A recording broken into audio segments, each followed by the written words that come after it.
Hello everyone, welcome back to my channel Educom Coaching. Today I am here again with a new video on new topic, and my today's topic is informal letter. This is especially for my students. After watching this video, you will understand the simple and easiest way that how to write a informal letter.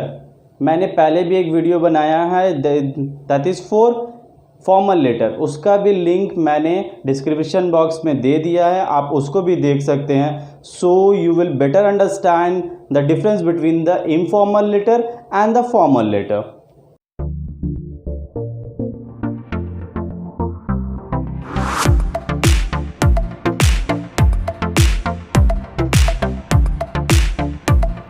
Now first tell me what is informal letter. Actually informal letter is also known as friendly letter.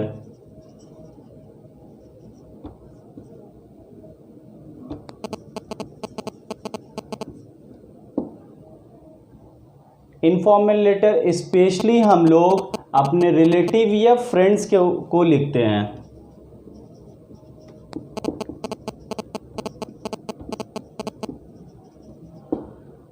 Now clear about the informal letter. This is also known as friendly letter. ये specially हम लोग relative या friends को लिखते हैं.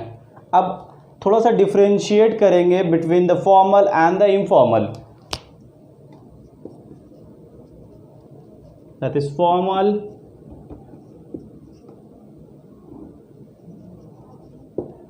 Formal letter में ये जो फॉर्मल लेटर होता है that is for professional. Means आप स्कूल, कॉलेज, इंस्टीट्यूट, ऑफिस वहाँ पे लिख सकते हैं. And that is personal. ये अपने घर वाले को लिख सकते हैं, फादर को, मदर को, फ्रेंड को, ये किसी को भी लिख सकते हैं. ये फॉर्मल लेटर लिखने का कोई मकसद होता है, मीन्स स्पेसिफिक पॉइंट होना चाहिए, स्पेसिफिक रीज़न होना चाहिए. बट इनफॉर्मल के लिए पर्सनल पर्पस, मीन्स आप बिना वजह का भी लिख सकते हैं, अपने दोस्तों से खैरियत पूछ सकते हैं, घर वालों से पूछ सकते हैं. So this is informal letter. उसके बाद simple language, means formal letter में हमेशा सिंपल लैंग्वेज होना चाहिए सो दैट सामने वाला जो पर्सन है वो ईजली इसको समझ पाए. In informal letter there is no mandatory, means आप किसी भी तरह का लैंग्वेज यूज़ कर सकते हैं. In short, if you are writing for your friend, तो आप फ्रेंड के साथ जैसा कम्युनिकेशन करते हैं उस तरह से आप लिख सकते हैं, उसमें उस तरह का लैंग्वेज यूज़ कर सकते हैं. If you are writing to your father, तो फादर के साथ आपका कैसा कम्युनिकेशन होता है, कन्वर्सेशन होता है, उस टाइप का आप लोग लिख सकते हैं.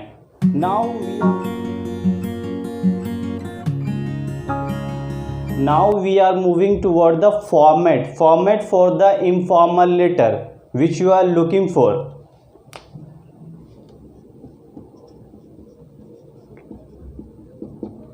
एक्चुअली फॉर्मेट बहुत ज़्यादा ही ज़रूरी है.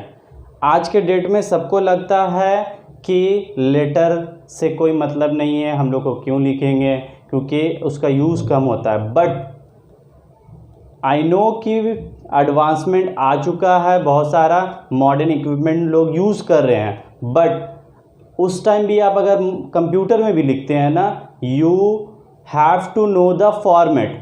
अगर बिना फॉर्मेट का लिखेंगे, कंप्यूटर में भी लिखेंगे तो वो बड़ा अजीब लगेगा. इसलिए अगर आपको फॉर्मेट पता है, आइदर आप पेपर पे लिखिए या कंप्यूटर पे लिख लिए, अगर आपका फॉर्मेट अच्छा है तो it's look good. So start the format about the informal letter. First of all address. Address किसका होगा? Sender address. अगर हम किसी को भेज रहे हैं उसका एड्रेस होगा.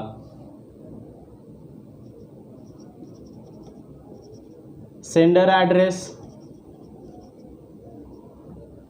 ये हम लोग सेंडर एड्रेस क्यों देते हैं? क्योंकि अगर आप अपने किसी दोस्त को लिख रहे हैं लेटर और वो आपको रिप्लाई देना चाहता है, तो वो आपको इस एड्रेस पे फिर से लेटर लिख के भेज सकता है। ये आपका लेफ्ट हैंड साइड में होगा। बहुत सारे टीचर्स जो हैं आज भी बोलते हैं कि राइट हैंड साइड में लिखने के लिए, बट टोटली ये चेंज हो चुका है। आपको सब कुछ लेफ्ट हैंड साइड में लिखना पड़ेगा और इसके पीछे का रीज़न यही है कि लोग अभी पेपर वर्क कम और कंप्यूटर को ज़्यादा यूज़ करते हैं। अब बाय डिफ़ॉल्ट कंप्यूटर में हमेशा स्टार्ट होता है लेफ्ट हैंड साइड से। Okay, now the date. Obviously जब लिख रहे हैं डेट के लिए कोई हार्ड एंड फास्ट रूल नहीं है, बट अगर आप उसको एक्सपैंडेड फॉर्म में लिख सकते हैं तो लिख सकते हैं, लाइक 20 जून 2020 लाइक दिस। इस तरह से आप डेट दे सकते हैं। उसके बाद ग्रीटिंग। ऑब्वियसली आप अपने दोस्त को लिख रहे हैं तो अगर हम लोग वहाँ पे लिख सकते हैं हेलो फ्रेंड। अगर आप फादर को लिख रहे हैं या फिर भाई को लिख रहे हैं या फिर सिस्टर को लिख रहे हैं या फिर कोई जानने वाले को डियर एलेक्स, तो इस तरह से आप उसको ग्रीट कर सकते हैं, हेलो एलेक्स, हेलो फ्रेंड, ऐसे करके बोल सकते हैं। उसके बाद आता है इंट्रोडक्टरी पैराग्राफ। एक्चुअली इसमें कुछ होता नहीं है, बट आप यहाँ पे इंट्रोडक्शन मीन्स व्हाट कि आप अपने दोस्त से या फिर घर वाले से पूछेंगे कि सब खैर खैरियत से, मतलब घर पे लोग कैसे हैं, आप कैसे हैं। उसके बाद ही आगे हम लोग प्रोसीड करेंगे।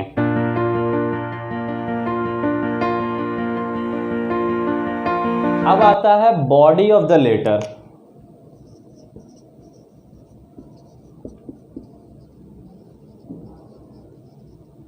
मीन्स अगर किसी को आप लिख रहे हैं तो क्या मोटिव है आपका लिखने का, या फिर आपको अगर एग्ज़ाम में क्वेश्चन मिला है तो उसके हिसाब से आप लिख सकते हैं। मैं डिस्क्रिप्शन बॉक्स पे 3 प्रैक्टिस क्वेश्चन भी दे चुका हूँ जो आप खुद से लिखकर प्रैक्टिस कर सकते हैं। Afterwards, at last, conclusion.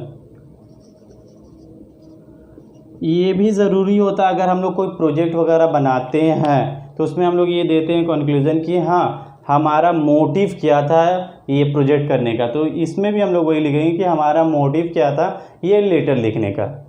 Okay, उसके बाद लास्ट में आता है सिग्नेचर।